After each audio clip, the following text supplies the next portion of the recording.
Hello everyone, it's Jennifer and thank you so much for joining me today. Today we are going to do something a little different. I'm not doing a jewelry tutorial. We are going to do a tool tutorial. And today that tool is going to be the Magical Crimpers that I have from Softflex Company. Also too, using their 2x2 crimp tubes that I just absolutely love. I learned how to use these magical crimpers by watching Kristen and Sarah from Softflex Company. So because of that, I will leave the expert explanations to them. However, what I will do is I will share with you some tips and tricks that helped me that I learned from them.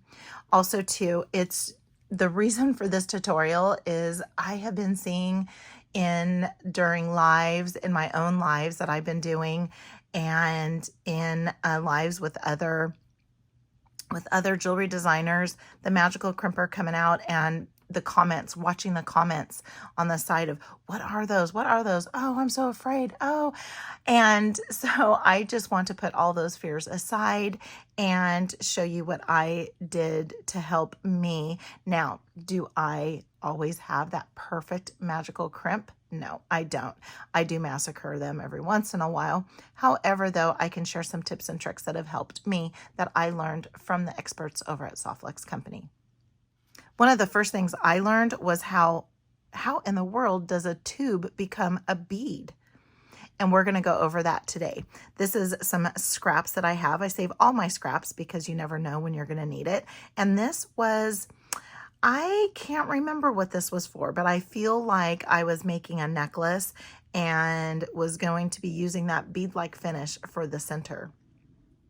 Now, Softflex Company does have 4 different finishes. The gunmetal is the one finish that I have missing here, but we have the gold filled, the sterling silver, and the copper, and I love them all.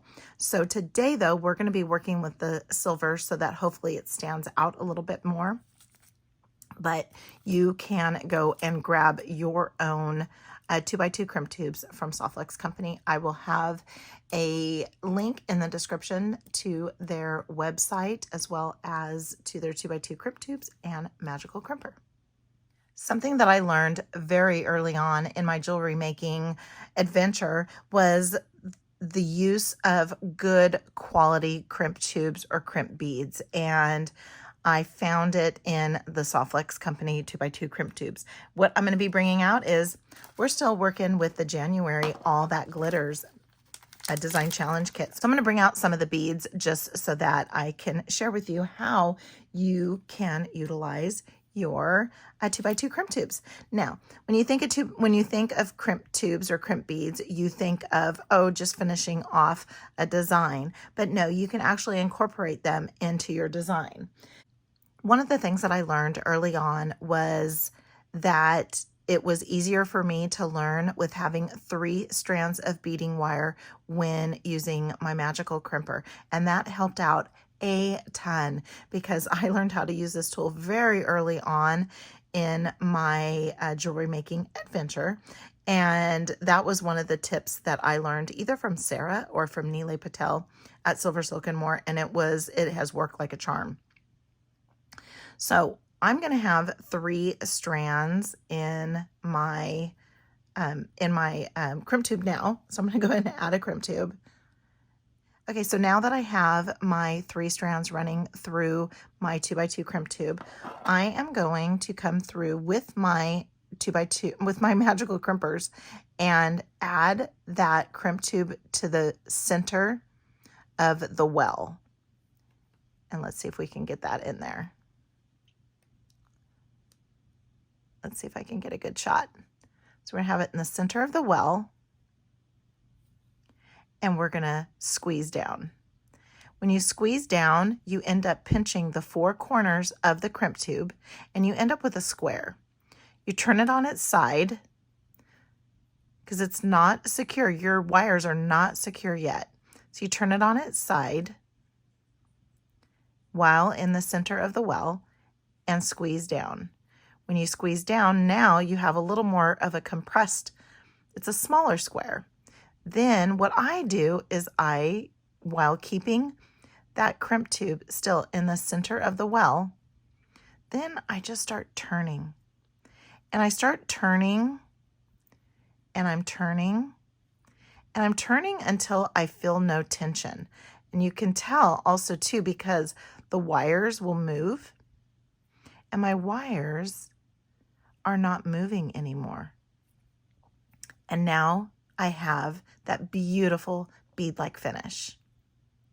Now you want to see what it looks like up against a bead. So let's use one strand. So I have this red strand here, and I am going to add my crimp tube, and then I'm going to make a loop for a closure. And that looks perfect, right? However, though, while I'm still learning, I want to add a third strand. So what you can do is just insert your third strand,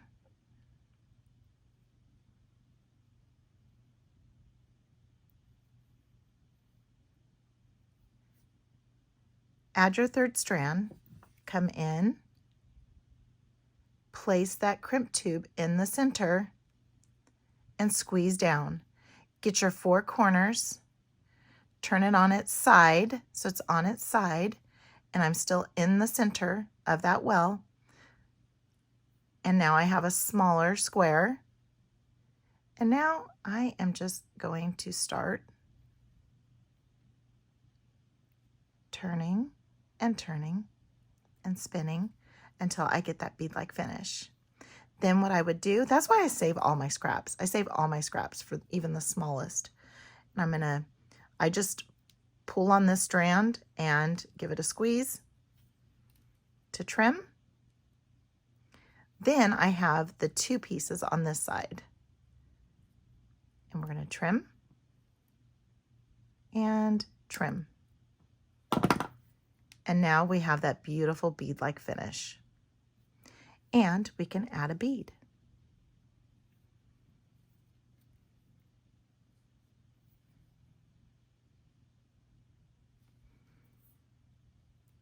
Then I'm going to add a few more beads.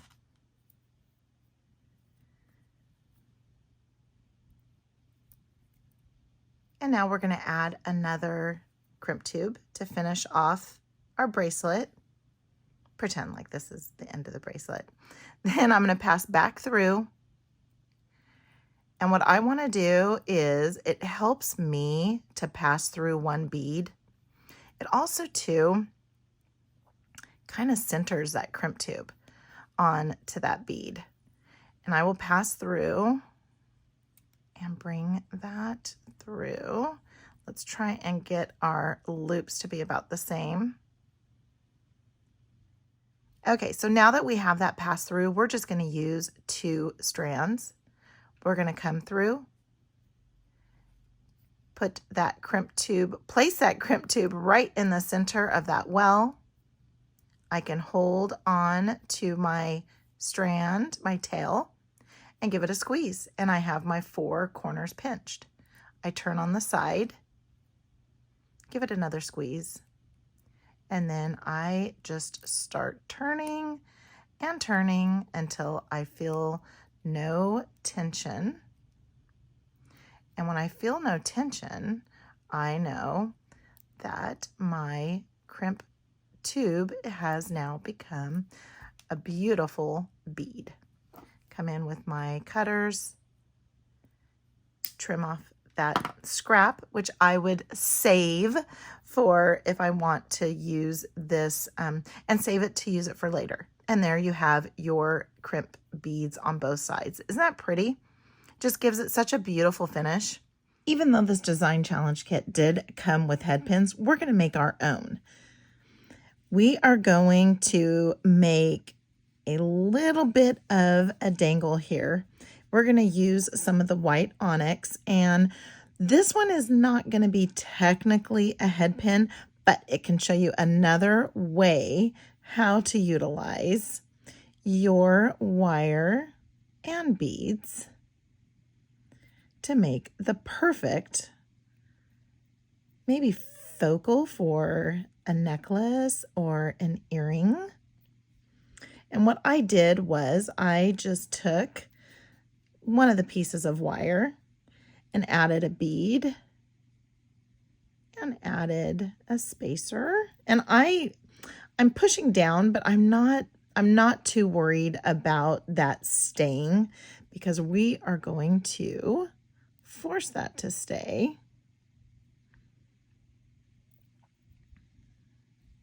Once we do a little bit of crimping.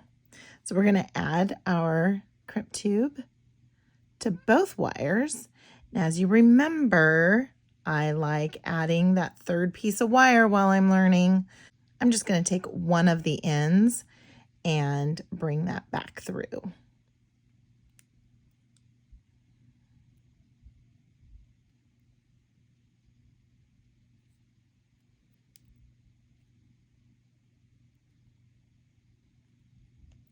And I can pull on either side to either shorten that end up or shorten my loop. And what I want to do is I want to push this down as far as I can go so that I can bring my crimp down as far as I can. Now that I have that all in place, and you'll notice my crimp tube is not right next to my bead, and that's okay. I'll show you what we're going to do. We're going to add our 2x2 crimp tube to the center of the well. Give it a squeeze. Get our 4 corners. We're going to turn to the side. And then now we're just going to circle this around, twist it around, spin it around, however makes it easier for you to remember. And then we get our bead-like finish. We're going to come in with our cutters. And I'm going to get that as close as I can down to that crimp tube that has now become a bead. And I'm going to do the same here. Now, if you want, you can always try to pass that third wire back through your bead, but we don't have to in this case. And there we have it. We have a beautiful little pendant that we can add, or we could just take an ear wire and add an ear wire, and we have a beautiful earring. Now, say the bead that you want to use on the end of your earring or pendant is not a front drilled bead like this one here. We have a frame. Well, I don't want to pass my wire through the bottom of the frame and through the frame. I want to use the frame as part of a dangle. I am going to pull in maybe 5 inches or so of wire. And what I want to do is I want to make a head pin. And how I do that is I can either take there's a couple different ways you can do this. You can take your 2x2 crimp tube and add 2 additional pieces while you're learning so that you have three strands of wire going through your crimp tube, or you can just do 2.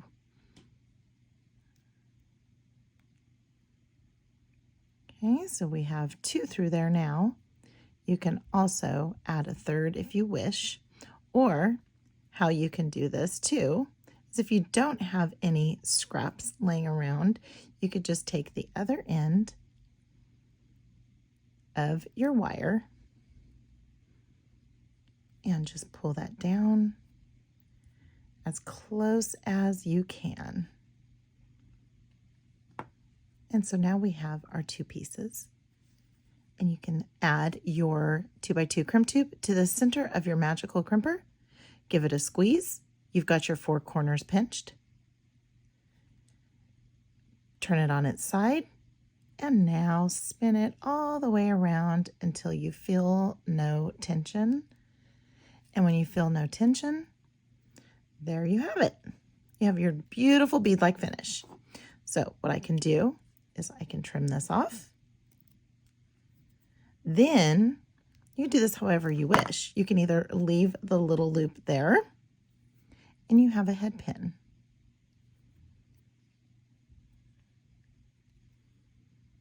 or you can trim it off. Oops. Let's trim that off. And that just went flying everywhere, and it's not coming off. Then we're going to add our frame bead to the end, and you have a little bit of a head pin. We will add our bead.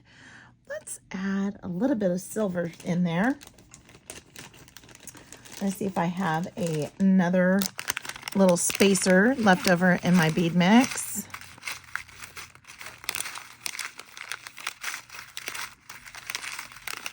And I do.